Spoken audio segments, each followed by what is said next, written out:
So first things first, what is whole life carbon and why is it becoming more important in building design?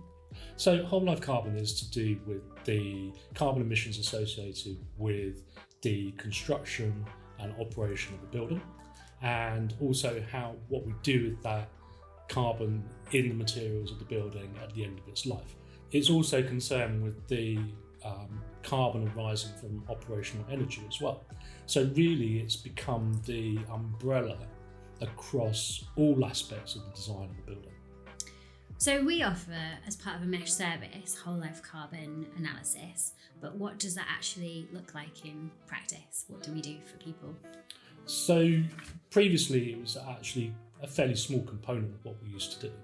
But what we started doing now is, because we do a lot of building performance and design associated with energy and occupant comfort and so on and so forth, is the natural progression was to use the information that we get from our dynamic thermal models and use that to calculate whole life carbon. So it's become a much more involved process.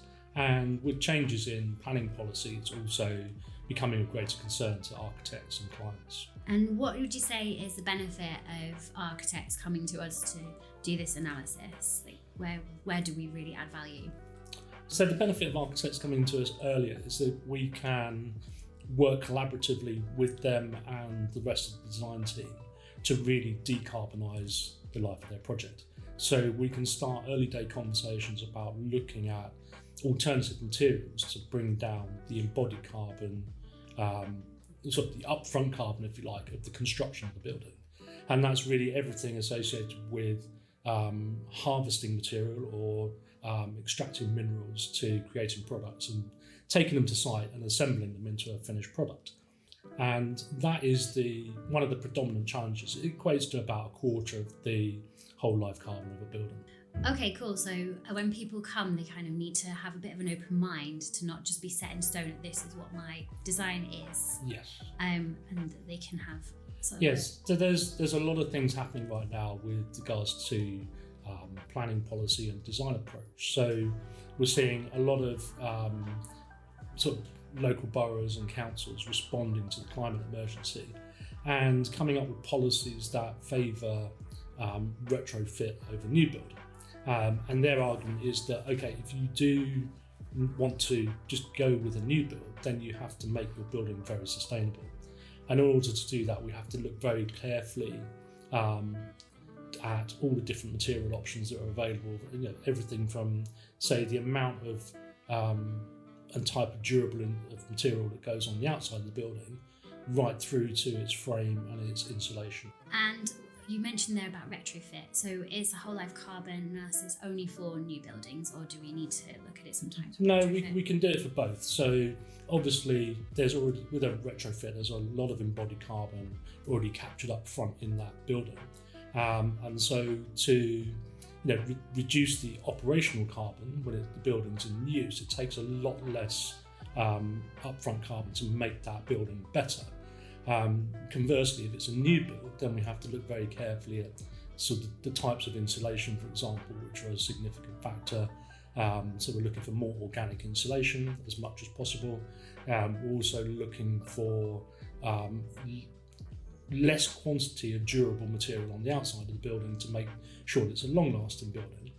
And at the same time, we're combining all these factors to really bring down the energy use so that we reduce the carbon emissions associated with its operational life as well.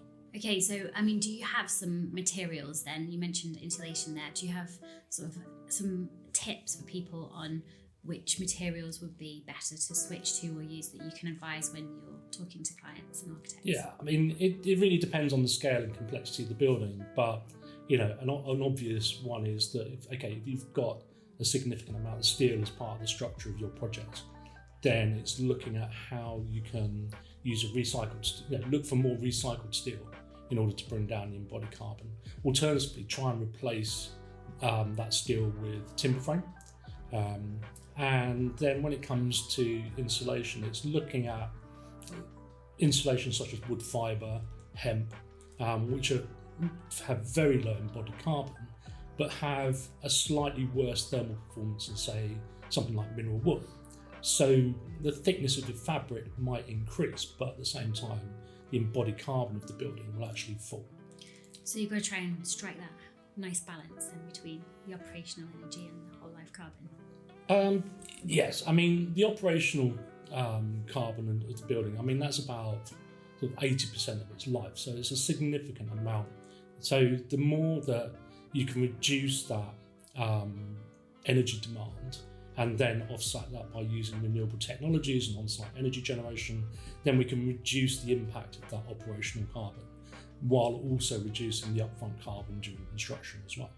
Are commercial projects subject to whole life carbon analysis as well from planning requirements? It's not necessarily a planning requirement per se, but it is something that you have to submit evidence for. Say for New London Plan, it also is part of the BREEAM structure as well for certain credits on there. So if you're going for what is now more commonly, you have to go for BREEAM Excellent, for example, then these are credits that can be targeted, and it creates a much more holistic collaborative design process between architects, building service engineers, structural engineers, and so on, because then all of a sudden everybody is having to look at the carbon impact of their building. And of course, there's plenty of examples around the world now where people are starting to reduce the embodied carbon of non-domestic buildings. So we're seeing a lot more progress in large-scale timber frame buildings. We ourselves have worked on non-domestic projects that use CLT, for example. CLT can be, in itself is a little bit paradoxical because it's timber. However, you have to bring it all the way from, say, Scandinavia or the European Alps. So it has high upfront embodied carbon. However, the benefit of it is that at the end of its life, if you're dismantling the building, you can reuse that material. It's got a lot of sequestered carbon in it. And so in the long term, it's actually a very beneficial material because it's also reducing the need for, say, structural steelwork, for example. It's a structure in itself. And of course, once you've got that CLT framework up, you could, with the actual build program, you can do a lot of other trades can be working concurrently to finish the building in a much shorter time. So what do you think the future holds then for whole life carbon? Do you think that it's going to become a building regulation eventually? Well, it's already creeping in local planning policy at the moment. It's a very prominent feature of planning policy in the West Country, in the UK. That policy is now gaining traction across southern England, South East up into East Anglia and the Midlands. And this goes back to the retrofit versus new build argument, because obviously we've about 80% of our building stock in the UK really needs retrofit work done on it rather than just demolition. Mm-hmm. And to replace all that, there would be an awful lot of embodied carbon that would be given off as a result of rebuilding all that stock from scratch. So what the West Country have recognised is the fact that it is better to retrofit, and therefore their planning policy and the evidence you have to submit and the calculations that go with it encourage retrofit over new build. That's not to say that they won't allow new build. Mm-hmm. It's just that if you're going to demolish and build a new building, then it has to be very sustainable. It has to have a very low upfront embodied carbon, and rightly so. So there are other developments in terms of not so much planning policy, but design guidance. So for a number of years, we've had the BRE Green Guide for Specification, which set out different types of construction. So you could look from a broad brush perspective about how you could make your construction more sustainable. That evolved into the impact methodology about 12, 15 years ago when I started getting into whole life carbon. And that's evolved now so that you've got organisations such as the LETI, which is a pan-industry organisation made up of designers, engineers, quantity surveyors and so on. You've started to put targets against whole life carbon and things like operational energy and so on. And off the back of that, there is a lobby for introducing a building regulations Part Z, which is to set out whole life carbon targets for new construction.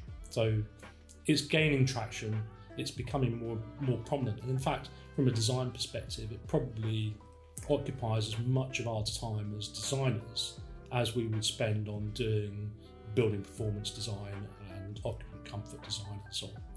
So often architects ask, if they want to find out more about our services for whole life carbon, what they need to give us, what information they need to give us for us to be able to do our analysis. So can you give us some tips there, Rich? Okay.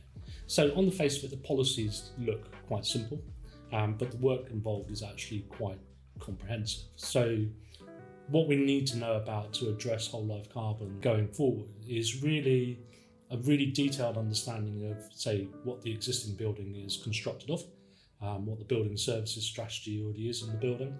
And then we have to have a really good idea about what the proposed design is. And that's not just its sort of the spatial design, it's also understanding the construction build-ups, the U values, the air tightness, the glazing specification. And it means that a lot more work or a lot more design thinking has to be done at stage 2 that would previously might have been left to post-planning. So you have to have more design certainty before you actually put your planning application in to ensure that the end delivery of the project will be as hoped. And so that's all pre-planning. Post-planning, what happens with whole life carbon? I mean, are there some conditions for people to meet to make sure that during the build they're actually doing what they said they're going to do? There can be. This can be on a case-by-case basis. So we've got a project at the moment where one of the conditions is that the demolished material is quantified, so we can understand in greater detail, what the council want to understand in greater detail, what was already there because the building was built during lockdown. And then what we're doing post-planning is revisiting the calculations, because the stage 4 design is obviously developed in terms of its materials and so on and so forth. So we're rerunning the calculation as part of the planning condition in order to assure the council that the approach that's being taken is the best one that can be taken for the context of the project. Thanks, Rich. That's been really informative. And as you can see, we've got lots of expertise here at MESH for whole life carbon analysis. So if you want to find out more, go to our website, www.mesh-energy.com. And on there is a free carbon calculator, embodied carbon calculator under the resources tab for you to have a look at your early stage design and see how it's shaping up